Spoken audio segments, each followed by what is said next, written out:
Hey Leos, how y'all doing? Welcome. We're going to be taking a look at your second half of July general reading here.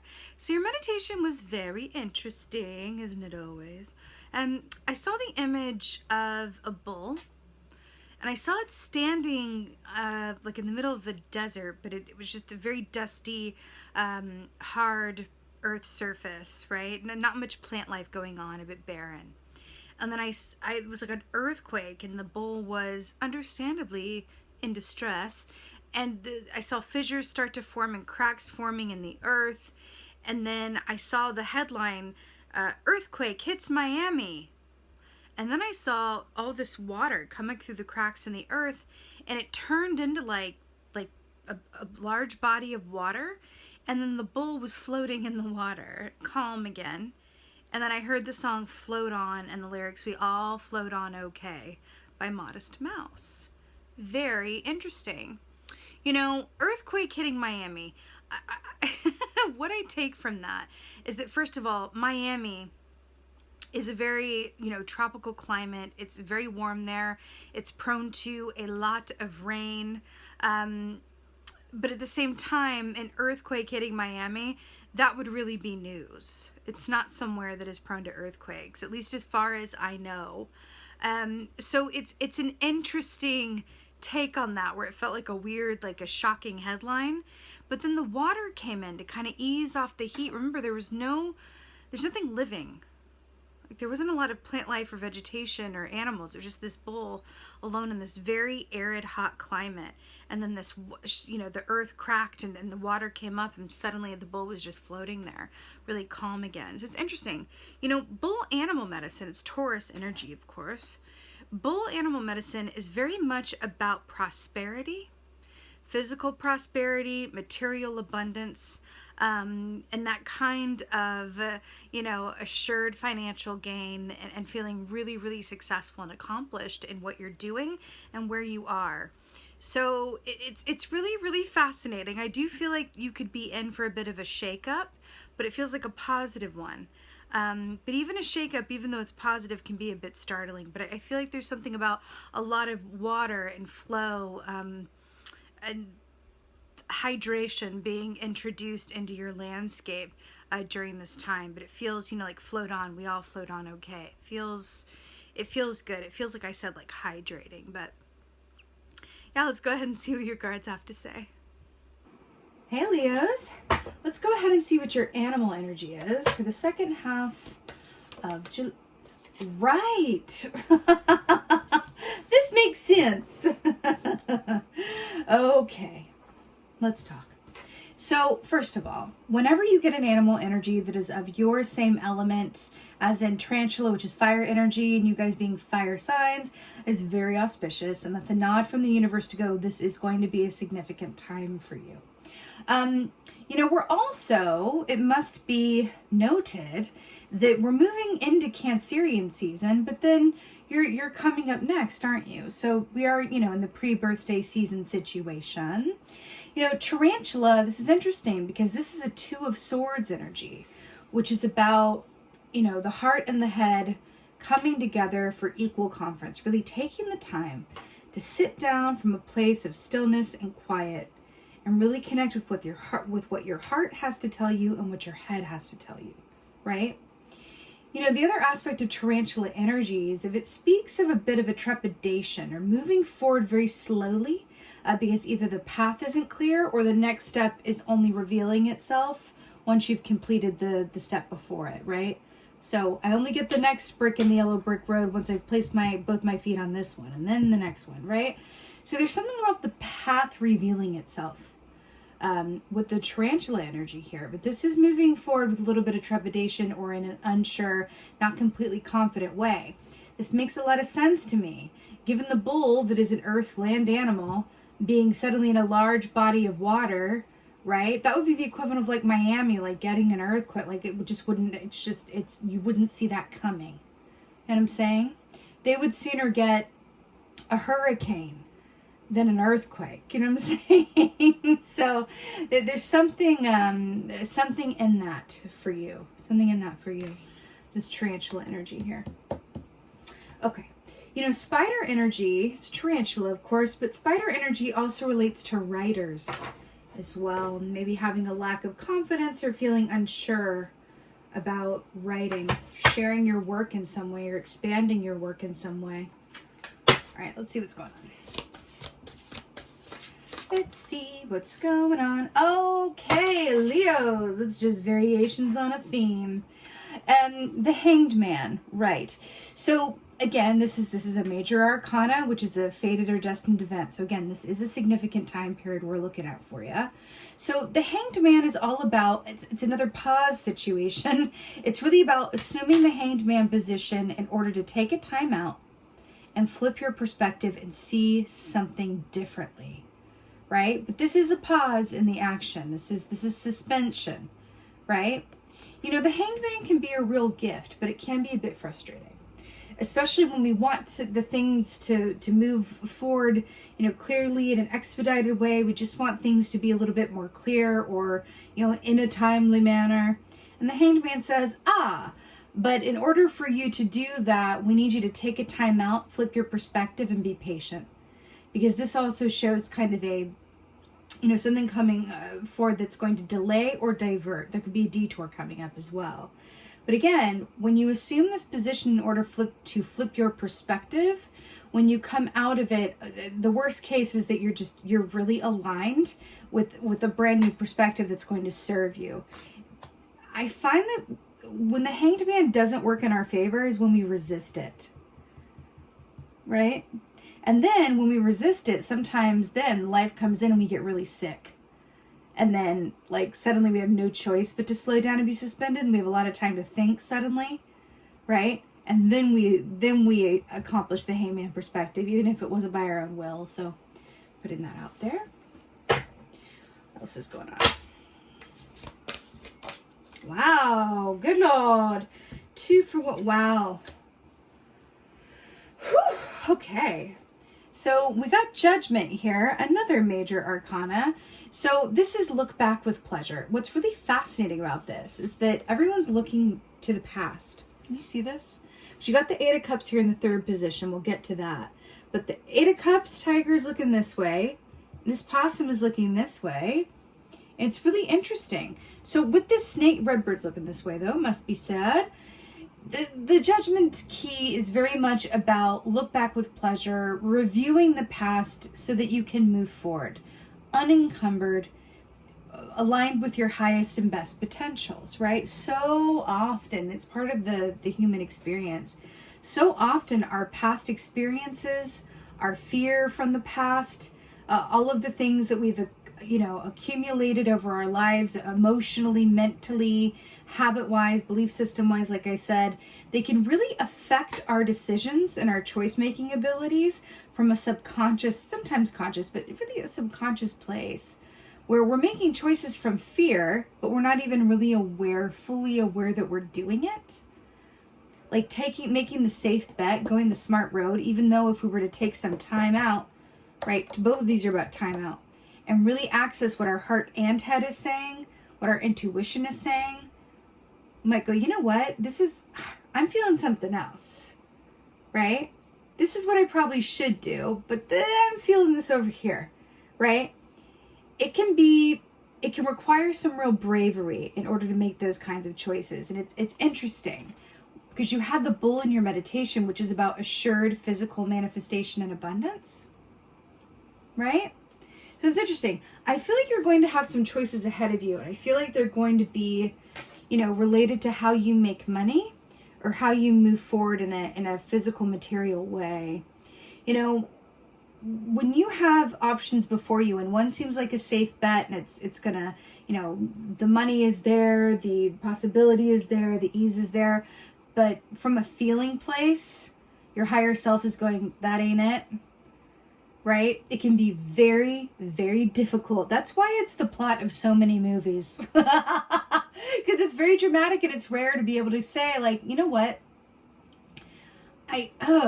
No, I've got to follow my feeling. Even though by following this feeling, I'm walking off in the moonlight, not really knowing what's going to happen.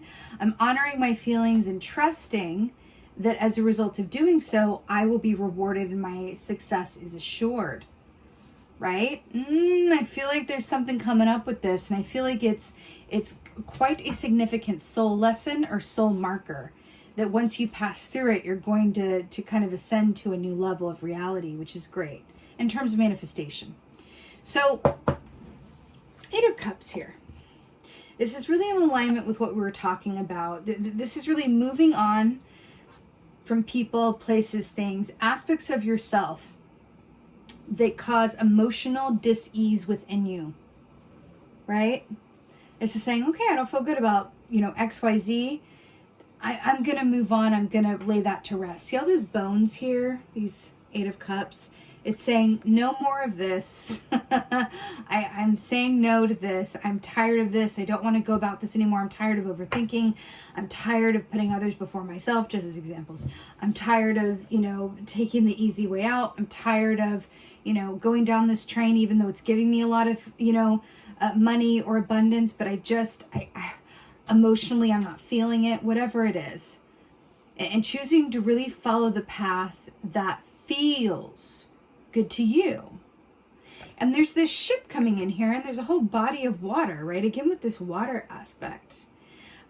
Did you know that tiger energy equates to the moon from an animal energy perspective, which is about intuition, psychic senses, and really embracing the unknown?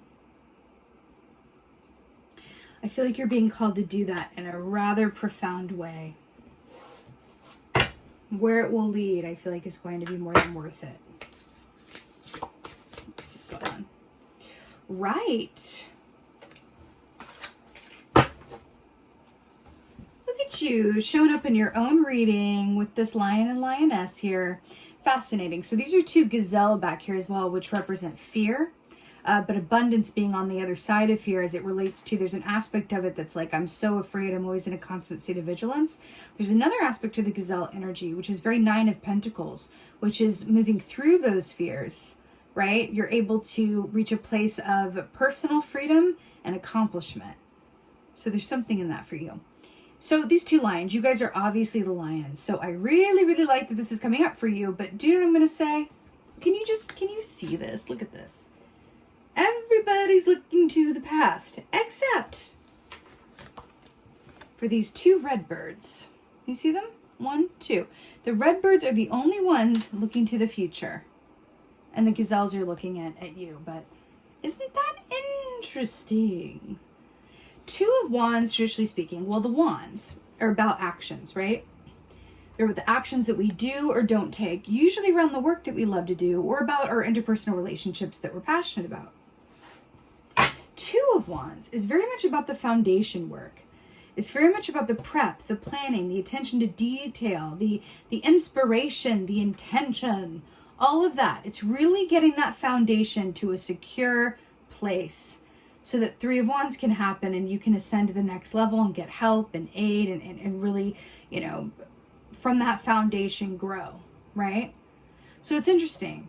There's something here that is working to realign you with something that is having trouble getting off the ground in this newness. And I feel like it is something new.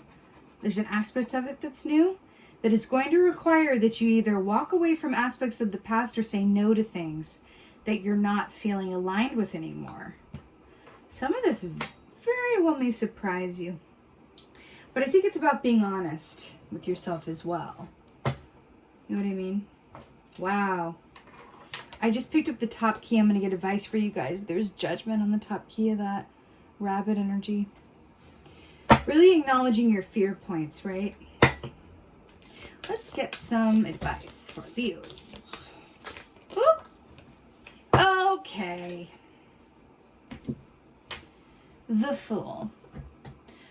Taking a leap of faith. Your advice is to take a leap of faith and start a new chapter. It could not be more clear. It's interesting because you've got another cat here. It's a domestic cat, but literally jumping down the rabbit hole. Do you know that an aspect of rabbit energy is fear and self-fulfilling prophecy?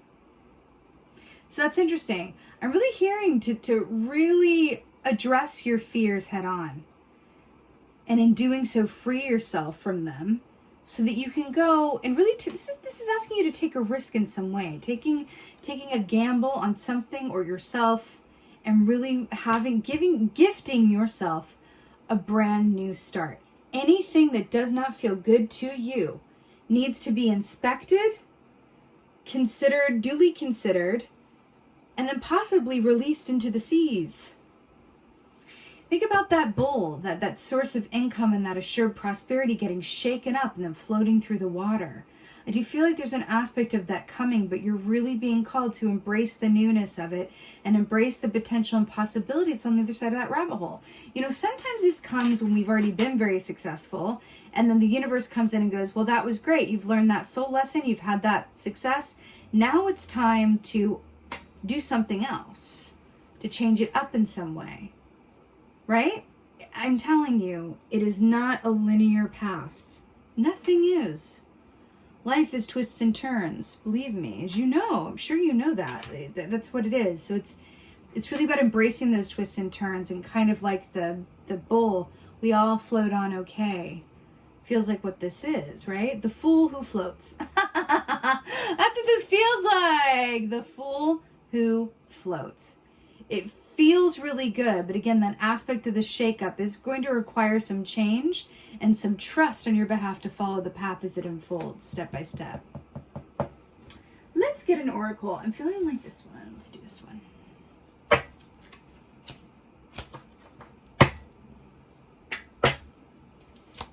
Let's get an oracle. Oracle for Leo. Oh my. Okay, let's get into it.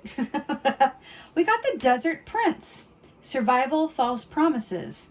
I mean, first of all, it's the desert with a big body of water. And I saw that in your meditation. You have another lion here coming up in your own reading. I saw the desert in your meditation. And then I saw this big body of water coming in. It's fascinating. Survival, false promises, the Desert Prince. This is that kind of lack mentality that comes from, you know, I don't want to walk away from a sure thing. I don't want to walk away from, you know, having this sort of income or potential of income or whatever, or this stable situation of some sort, because I'm afraid that if I do that, that I'm not going to get as good as I've had it. There's not going to be anything better than this. I got to stick it out. Survival, false promises. I do feel like there is something, it is not what it seems. And what do I mean by that? If you don't feel, let me put it to you this way. Let's say that you're at a job that you make a lot of money at and you have a lot of like acclaim for, and it's, you know, that's sorted, right? But you have this crippling anxiety that follows you. This is just an example. You can't sleep. You have this crippling anxiety, right? Then who's winning there? Are you, if you're not happy, right? If you have, you know, these aspects of yourself that are literally sounding the alarm for you to take notice and switch it up, what's really going on? It's actually a trope in a lot of movies where it's like the person gets everything they want, but they're really miserable and they're like, why? It's actually the premise of a lot of Hallmark movies as well, where it's like they have to go home again to remember who they were and simplify their life. The reason is that those are all material things, right? But how's your soul doing with that tarantula? How is your emotional core doing? How do you feel about where you are? Do you believe and can you claim that your life is meant to be enjoyed and that there is a potential where you have everything that you needed more and feel really happy about it? That is the question. Would you be willing to undergo a shakeup and live in the unknown for a bit in order to align yourself with something that is going to give you more happiness? Something to think about, Leo. This is some definite, you know, soul lesson level situation here, but we are looking at your pre-birthday season. I feel like it's aligning you for something coming up that's going to be incredibly joyous. So with that being said, I'm sending you so many blessings for your second half of July. I so hope that this helped and resonated. If so, please let me know in the comments below. I love reading your comments. Please like, share, and subscribe. I would so appreciate that. And with that being said, just thank you. thank you, each and every one of you, for being here. And most of all, and as always, thank you for being you. And be well. Until next time.